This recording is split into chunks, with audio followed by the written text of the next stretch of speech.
I was 64 years old when my husband of 38 years sat across from me at our kitchen table in Nashville, Tennessee, looked me in the eye, and told me he had fallen in love with someone else. Those words alone would have been enough to break me. But it wasn't a stranger. It wasn't a coworker I had never met. It was my younger sister.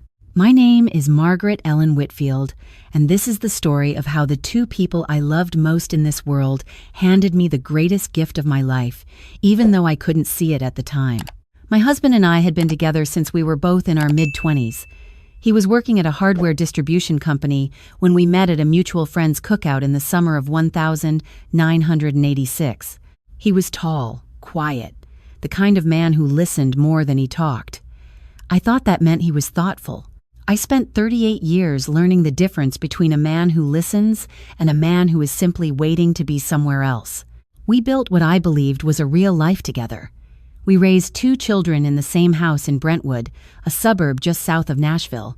I worked as a school librarian for 27 years at the same elementary school, a job I loved more than I ever admitted out loud because I had always wanted something more, a business of my own, something I had built from the ground up. But there was always a reason to wait. The children were young. My husband's job had shifted and we needed stability. Then the children were in high school and college expenses loomed. There was always a reason. My sister was 6 years younger than me. She had married young too, a man who had grown up just outside of Memphis, a quiet and steady type who worked in logistics and coaching youth basketball on weekends. They had 3 kids of their own. Our families spent holidays together, summers on the same lake, Christmases crowded around the same long table my mother had left us. I loved my sister the way you love someone you have known your entire life, with all the familiarity and shorthand and history that no friendship can ever replicate, or so I believed. The first sign came about 2 years before everything fell apart. My husband started going to my sister's house to help with things around her property. Her husband traveled frequently for work, and there was always something, a fence that needed fixing, a water heater that had gone out, a tree that had come down after a storm. I didn't question it. He had always been handy, and she was family. That's what family does. Then his phone started going face down on tables. Then he started taking calls on the back porch. Then he started losing weight and buying new clothes for the first time in a decade. I noticed all of it. I filed each observation away in a quiet part of my mind where I kept the things I was not yet ready to examine. The night I found out, it was an ordinary Tuesday. We had just finished dinner. He cleared the plates the way he always did, ran the water, and I could feel something different in the room, something dense and heavy, like the air before a bad storm. He sat back down across from me, and he didn't say anything for a long moment. I asked him if something was wrong. He said he needed to tell me something, and that it was going to hurt, and that he was sorry. I told him to just say it. He told me he had been seeing someone, that it had been going on for 14 months, that he had tried to end it and couldn't, that he had not meant for any of it to happen. I asked who. The pause before he answered that question was the longest silence I have ever sat inside of. When he finally said her name, my sister's name, I heard it the way you hear something underwater, muffled, distant, wrong. I didn't scream. I didn't throw anything. I sat very still and looked at my hands on the table and felt the entire architecture of my life shift beneath me. 38 years of marriage. 27 years of family dinners and shared holidays and phone calls and birthdays and inside jokes and the kind of closeness that is supposed to be unbreakable. All of it quietly rotting from the inside for over a year while I stood right in the middle of it and believed everything was fine. I asked him to leave the house that night. He left. I didn't sleep. I sat in the living room until about 3 in the morning, and then I called my sister. She answered on the second ring, which told me she had been awake too, waiting for the call she knew was coming. I didn't yell at her either. I was past that by then. I was somewhere beyond anger, in a cold and quiet place I had never been before. I told her I knew. I told her I didn't want her to explain or apologize that night. I told her I needed her to understand that whatever came next, I was not going to be destroyed by this. I'm not sure I believed that when I said it, but I said it. She cried. She told me she was sorry. She told me it had never been meant to hurt me. I hung up. My brother-in-law found out 3 days later. He had come home from a work trip early, and my sister had not expected him back until the following evening. He called me that same night. His voice sounded exactly the way I imagined mine had sounded 3 nights before, hollow, uncomprehending, like a man standing in the middle of a room where all the furniture had been removed while he was sleeping. We didn't talk long that first call. There wasn't much to say. We were both in the very early hours of a kind of grief that doesn't have clean language around it. The grief of betrayal is different from the grief of loss. It reaches backward, through everything you thought was real, and asks you to re-examine all of it. My husband did not fight me on the divorce. He moved out entirely within 2 weeks into an apartment near my sister's house. I hired an attorney, and we began the process.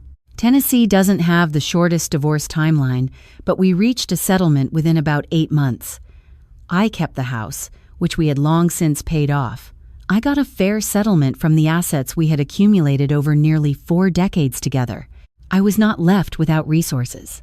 But what I was left without was harder to name. I was 64 years old, and every structure I had organized, my identity around wife, married woman, half of a couple, sister, had been removed from under me in the span of one Tuesday evening. My children were heartbroken and furious. My friends were kind in the way that people are kind when they don't know what to say. Everyone told me to take time, rest, heal. I tried that for about 6 weeks. Then I started going a little crazy from the stillness. I had started to call my brother-in-law periodically just to check in.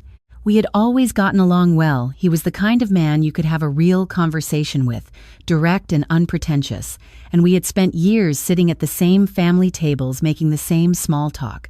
Now we were checking on each other for a different reason. He had filed for divorce from my sister the same month I had filed from my husband. He had moved into a rental near his kids' school so he could stay close to them through the transition. One evening in early spring, about 4 months after everything had happened, he called me just to talk. We ended up on the phone for 2 hours. At some point, he mentioned that he had been thinking about leaving the logistics company for years and doing something entrepreneurial, but that the marriage had always felt like the wrong time to take a risk. And I said something I hadn't said to anyone in years. I said, "I know exactly what you mean." I told him about the idea I had been carrying around for a decade and a half like a stone in my coat pocket. I had spent 27 years watching young children learn to love reading, and I had spent nearly as long watching the ways that personalized, thoughtful, gift-giving books chosen specifically for a person, curated based on who they actually were, created moments of genuine connection. I had always wanted to build a subscription service around that. Personalized book boxes. Not the generic kind. The kind where someone actually asked you questions about yourself and your loved ones and sent you something chosen with real intention. He listened the way he always had, quietly, attentively. Then he said, "That's actually a real business." He had spent his career in logistics and supply chain. He knew fulfillment, packaging, vendor relationships, shipping contracts. I knew books, curation, the emotional language of gifting. He knew how to move product. I knew what product was worth moving. We did not leap into it. We spent 3 months talking seriously, first on the phone, then over coffee, then over spreadsheets. He was methodical in a way I found steadying. I was creative in a way he found useful. There was no romance to it. There was something better than romance. Genuine mutual respect between two people who had both been underestimated by the people who were supposed to know them best. We incorporated in the fall. We called the company Hearthside Books. The concept was simple on the surface and nuanced in execution. Customers would fill out a detailed questionnaire about themselves or the person they were gifting, and we would curate a hand-picked selection of books along with a handwritten note. We started with a holiday pilot. We put together a small website, ran some modest targeted advertising, and reached out to a few local bookstores about partnership arrangements. I want to be honest about what the first months looked like because I think honesty matters more than a tidy success story. The first months were hard. We made mistakes. We underpriced our boxes initially and nearly lost money on the first 200 orders. Our shipping vendor had a disastrous December, and we had furious customers. My partner and I had two genuine arguments about strategy that I'm not sure either of us handled gracefully. But we also had customers who emailed us crying because the book we had chosen for their mother was, in their words, exactly right. We had a woman in Ohio who sent us a note saying the box she received after her divorce was the first time in months she had felt seen. We had a retired teacher in Oregon who became one of our most vocal advocates after we curated a box for her husband's 70th birthday. Word began to spread. By the end of our first full year, we had processed over 4,000 orders. By the end of year 2, we had a subscription base of nearly 12,000 customers across all 50 states. We had hired a small team, moved out of my spare bedroom into a real office space, and begun negotiations with 2 regional publishing houses about exclusive early access arrangements. My partner's logistics background had allowed us to build a fulfillment system that our competitors, most of whom were run by book lovers without operational discipline, couldn't match. I was 66 years old and building something from nothing, and I had never felt more awake in my life. My children watched all of this with a mixture of pride and what I can only describe as gentle bewilderment. My daughter called me every Sunday and would ask how the business was going with the tone of someone who couldn't quite believe what she was hearing. My son flew down from Chicago and spent a weekend going through our financials and told me, in his very serious way, that we had built something real. I didn't need his validation, but I won't pretend it didn't feel good to hear. I had not spoken to my sister in over a year by then. I had not sought that out. It wasn't rage anymore. I had burned through rage in those first weeks and come out the other side into something quieter. It was simply that I had nothing to say to her that would be true and also kind, and I had made a decision somewhere along the way that I was not going to spend whatever years I had left carrying bitterness around like luggage. My ex-husband was another matter. I had heard through my children, who were careful never to volunteer more than I asked for, that things between him and my sister had become complicated. That the initial rush of their relationship had not survived the transition into the ordinary reality of 2 divorced people trying to build something from the wreckage they had created. I did not ask for details. I didn't need them. Then, about 8 months into our second year, I received an email. It came to my personal address, not the business one. The subject line said simply, "I hope you're doing well." It was from my ex-husband. He wrote that he had heard through our son that I had started a company and that it was doing well. He wrote that he was proud of me, which was a word choice I found interesting. He wrote that he had been going through a difficult period professionally. The hardware distribution company had reorganized and his position had been eliminated. He was 67, and finding that the job market at that age was considerably less forgiving than he had expected. He wrote that if I was ever in a position where I needed someone with his kind of experience, inventory management, vendor relationships, distribution, he would be grateful to have a conversation. I sat with that email for 3 days. I want to tell you that I felt triumphant reading it. I want to say there was satisfaction in it, and I would be lying if I said there was none. But more than anything, what I felt reading that message was tired. Not tired in a defeated way. Tired in the way that you are tired after you have finally put down something very heavy that you have been carrying for a long time. I did not hire him. I want to be clear about that. It was not cruelty. We already had a full operations team and no opening that would have made sense. But I also won't pretend that some part of me didn't understand, in reading those words, the full arc of what had happened. He had left a woman who turned out to have vision, capability, and the will to use them. He had chosen excitement over substance and found that excitement has a very short shelf life. I wrote back politely. I told him I was glad he had reached out. I told him I hoped he found something that suited him. I meant it. I turned 68 inches March.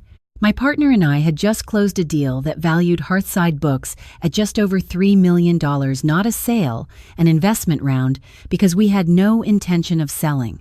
We had brought in a minority investor who believed in where the company was going, and that capital was going to allow us to expand into corporate gifting in a way we had been planning for over a year. My partner had become one of the most important people in my life. Not in a romantic way. I want to be careful here because I think people assume a narrative about a man and a woman who are close, and this story doesn't belong to that narrative. He is a trusted collaborator and a genuine friend. He attends my children's events. I've been to his daughter's college graduation. We have built something real together, and that reality is not diminished by the fact that it doesn't look like what people expect.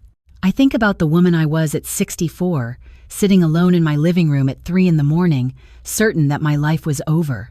I think about the way I had spent so many years waiting for the right moment to want something for myself. I think about all the ordinary Tuesdays I had lived through without understanding that any of them could have been the Tuesday I started.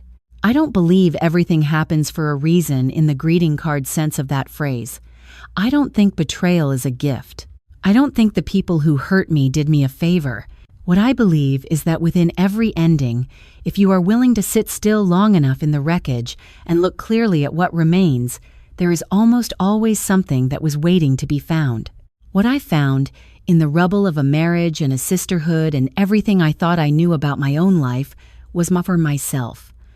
Not a younger version or a better version or a healed version, just the woman I had always been, standing in a kitchen in Nashville at 64, finally with no reason left to wait.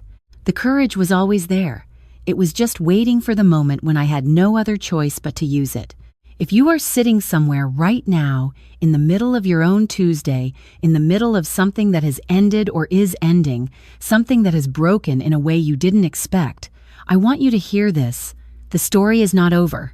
The story, in fact, may be just beginning.